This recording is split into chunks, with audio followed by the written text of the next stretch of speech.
माझं एकही वाक्य याच्यात नाही. तुकोबराय सांगून जातात, संसार करताय परंतु संसार करत करत तुम्हाला नामस्मरणाला वेळच मिळाला नाही. एकदाही जर तुमच्या मुखातलं नामस्मरण येत नसेल, रामकृष्णाजी तुमच्या मुखामध्ये येत नसेल, रामनामाची आवड जर लागत नसेल, तर जन्म असाच वयाला जातोय महाराज. बरं काही गोड चिंतन आहे का?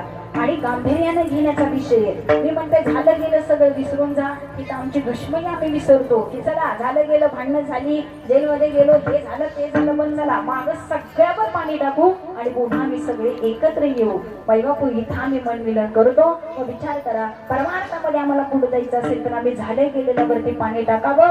आतापर्यंतच आयुष्य निघून गेलं बिना परमार्थाशिवाय, ठीक आहे, नाही नामस्मरण करता आलं, परंतु इथून पुन्हा आम्हाला 2 वर्ष मिळू दे, 1 वर्ष मिळू दे, भले मी म्हणते 6 महिन्यात आम्ही पुन्हा देवा घरी जाऊ दे, परंतु मिळालेल्या वेळेत तरी महाराज रामकृष्ण नामाची आवड लावा.